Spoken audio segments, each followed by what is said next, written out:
Hello, welcome to week 3. Congratulations on making it. I hope the last few weeks have been full of new foods and positive changes. At this time, we're going to dive into calorie density, cravings, and your taste buds. But first, let's take a quick look at how these last 3 weeks have gone. So in week 1, you worked on making your meal plans for the week by looking at those breakfast, lunch, and dinner ideas from your book 2. We read through the stocking your pantry, meal ideas, and recipes, and reviewed those grocery store tours to get your pantry stocked up. You made your first big change by eliminating dairy, so like cheese, cottage cheese, yogurt, milk, cream, anything. How'd that go? Not too bad, right?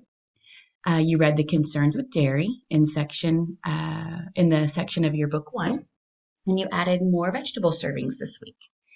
Did you hit your 15-gram fiber goal? Week 2, we worked on maintaining those changes. We also worked on eliminating all your animal products. How'd that go? You read the protein myth, concerns with eggs, and the concerns with fish from that section in book 1. And you also worked on hitting your bean serving. So wherever you used to use your animal meats, you worked on putting beans in that spot. Did you hit your 20 grams of fiber for week 2?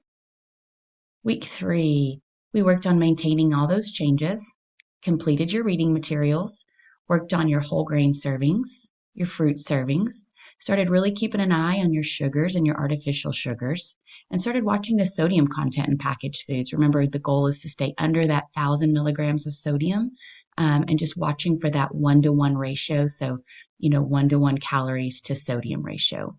Did you hit your 25 grams of fiber for week 3? No matter which goals you checked off, you've already made significant progress in improving your health simply by learning how foods impact your body. Everyone moves at their own pace, and I encourage you to focus on changes that feel sustainable for you right now. Start by adding in nutrient-dense foods rather than focusing on taking away foods. You'll likely find that the foods you once craved naturally take a back seat as they're crowded out by those more nourishing choices. So let's get into calorie density. Our instinctual draw to calorie-dense foods, those high fat, salt, sugar, and processed ingredients, that's hardwired into our DNA to want those foods. When we talk about calorie density, we are referring to the number of calories a food has per pound.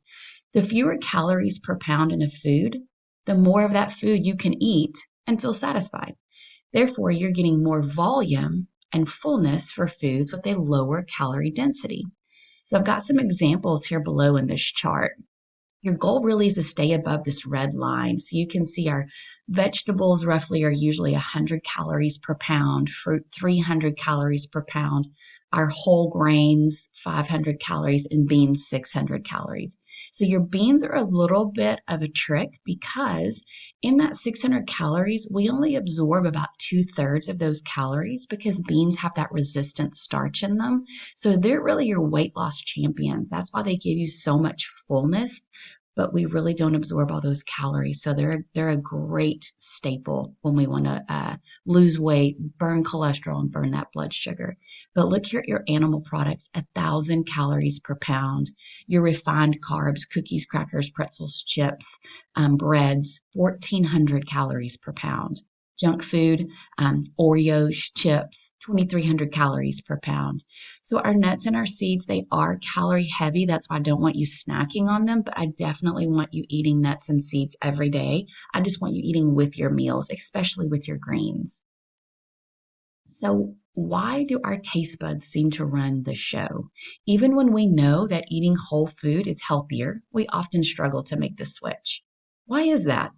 Dr. Doug Lisle and Dr. Alan Goldhamer, who are the co-authors of The Pleasure Trap, explain this through a concept called the motivational triad, which is pleasure seeking, pain avoidance, and energy conservation behaviors. This built-in guidance system drives all animals, including us, to seek maximum pleasure with minimal effort. When we consume highly processed foods, our brains get a quick dopamine hit from that caloric rush. It's very similar to the way drugs can create artificial pleasure. Over time, this can lead to a cycle of craving and dependence, a pleasure trap, making it even harder to choose healthier options. It's important to recognize that this phenomenon dictates the food you will seek out according to your hunger. It's not willpower. If you are very hungry, your natural instinct is to find foods that have the most calories per pound because that'll give you that caloric rush and quick satisfaction. Think about it. When you are famished, are you pulling through Wendy's and ordering a baked potato or rummaging through your fridge for the baby carrots? Nope. That will be one order of oily, salty, calorie-packed French fries or that bag of Lay's potato chips in the back of the pantry. So, how do you get out of the cycle of craving these calorie-dense foods? You must reset your motivation system for food cravings. That's the purpose of these 6-week goals I have laid out for you. Some decide to move through this process more quickly and eliminate meat and dairy in the first week.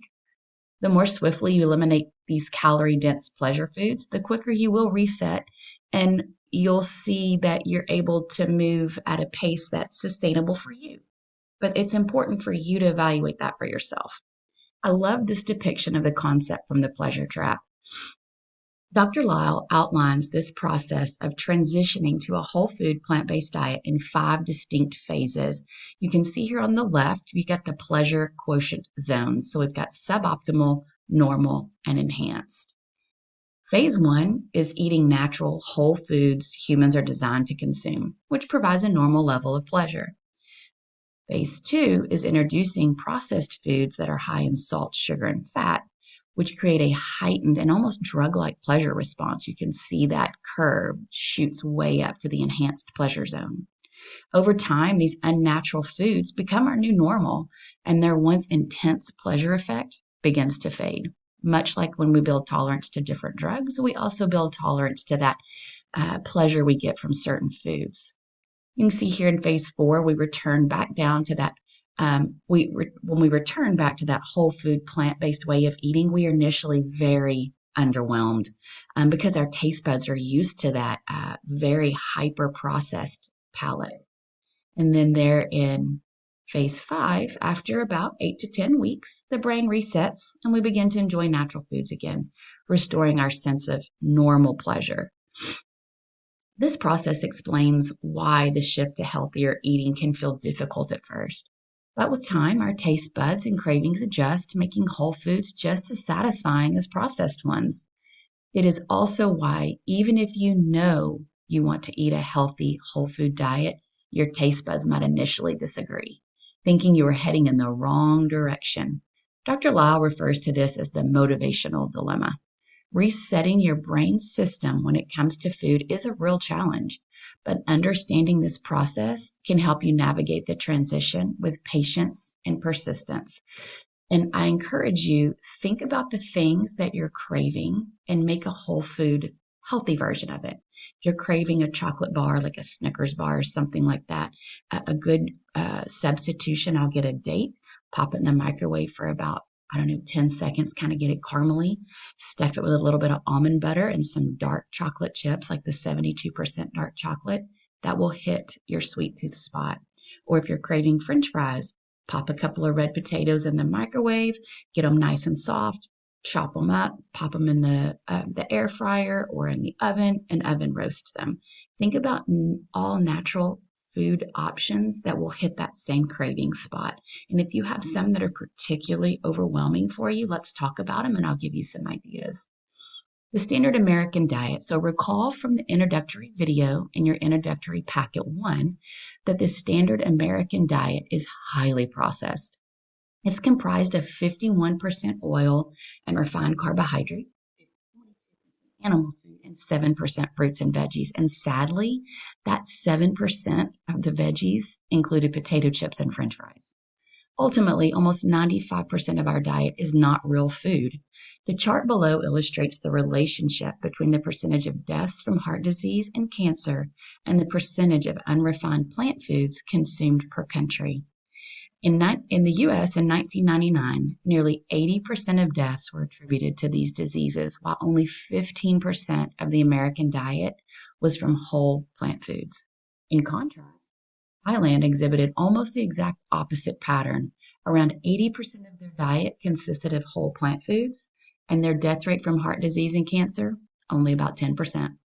This stark contrast highlights the powerful role that diet plays in chronic disease prevention and overall health. I'm so proud of you for continuing down this path to a healthier version of you. You are adding life to your years and not just years to your life. I look forward to seeing you again at your 6-week appointment. Here are some inspiring words from some members who have transitioned to this way of eating. Barbara B said, "I'm so surprised by how much my energy level has improved. I'm so happy I made this change, and it is a choice that I will stick by the remainder of my life. Eating were better sleep, clearer skin, and a new awareness of healthy eating." She's 72. And Mary Kay said, "I tried plant-based diet to help with my asthma. I'm surprised at how filling the diet was and how my cravings disappeared within a couple of weeks. I have plenty of energy, lost 25 pounds, and now with a normal BMI, blood pressure in normal range, and no problems breathing. This is the best thing I've ever done for myself. I wish I had done it when I was real young. I love that I'm leaving a smaller footprint on the earth." And Miss Mary, she's 67. Jan C., she is 79, and she said, "I decided to try a plant-based diet because nothing else had worked. I was really impressed with Stacy. She had been where I was. She lives what she teaches. Give it a fair chance. Stacy is a good cheerleader and a wonderful teacher. She is so good at backing up information with research. Sometimes the information she provides is overwhelming, but it is worth the time and effort to feel better." And I love that Jan pointed out it's worth the time and effort. And yes, I will always be your cheerleader. So if you need anything, you can always reach out to me through the portal, or we can always chit chat and a quick phone call if we need to also. For more information and education on some of these concepts we discussed today, I've laid out some YouTube videos. So consider that Pleasure Trap book. It's a pretty quick read, but also Dr. Lyle does a great job of kind of going through what's in that book and this video is about an hour long, but well worth it. And then I've got some quicker ones here on calorie density and weight loss that you can look at. They're about anywhere from about 8 to 10 minutes long, but they really do a great job of explaining calorie density. Okay, I look forward to seeing you at your 6-week visit. If you have any questions, let me know. Have a great day.